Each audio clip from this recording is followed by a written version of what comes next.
Hello, class. So your main goal for today is going to be to read Act 3, Scenes 4 and 5. Briefly, I'm actually going to recap Scenes 2, 3, and 4 before we get to Scene 5 that's on here. As you know from Act 3, Scene 1 that you read on Friday, Romeo has now been banished because of fighting and ultimately killing Tybalt. And then Scenes 2, 3, and 4 all kind of go together, and they're all kind of boring, so I didn't make a separate video for those. But in Scene 2, it's basically Juliet and the nurse realizing that Romeo's been banished and freaking out, trying to figure out what to do. Scene 3 is the same thing, but with Romeo and the friar realizing he's been banished, trying to figure out what to do.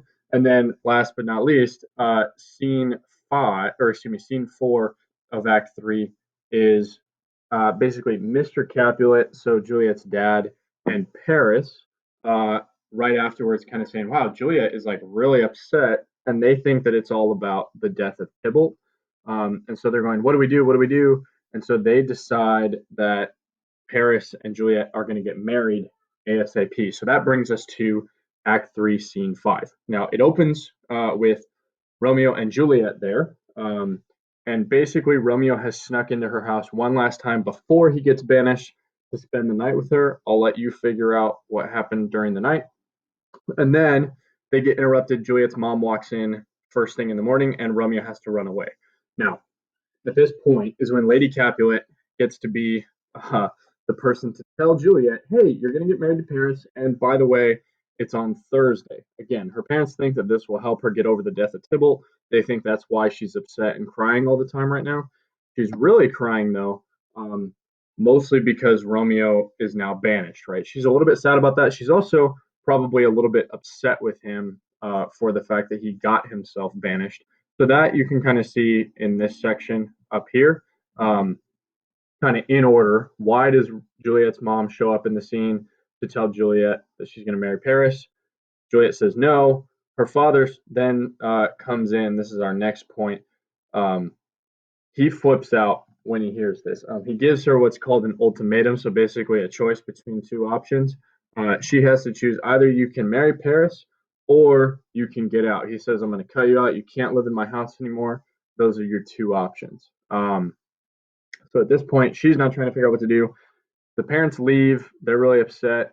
And the nurse steps in and is like, well, Juliet, I know it seems like the situation sucks, but Paris is actually okay. Now, Juliet doesn't really appreciate her nurse kind of flip flopping back and forth, and at one point telling her, "Oh yeah, yeah, marry Romeo. Oh no, no, no, just move on and marry Paris, betray Romeo's trust and all of that." So she pretends to go along with what the nurse says, and she's like, "Yeah, yeah, nurse, you're probably right." Meanwhile, though, she's actually gonna in Act 4 try to come up with a plan to get back with Romeo. We'll see that later. But let me just explain two things on this page really quick. You'll just fill it out. You can copy down some of my answers, but work through the questions still complete the questions at the top of the page. I wanted to talk one about the premonition part over here on the right. That's lines 54 through 57. She basically just sees Romeo dead at the bottom of a tomb, which is obviously a pretty ominous premonition that she has, and it does foreshadow Act 5. And then lastly, dramatic irony. We talked about irony last semester.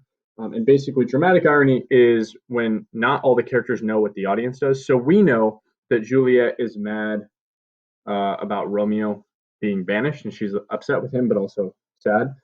Meanwhile, Lady Capulet, her family, assume that it's her deep hatred for Romeo, not her love for him.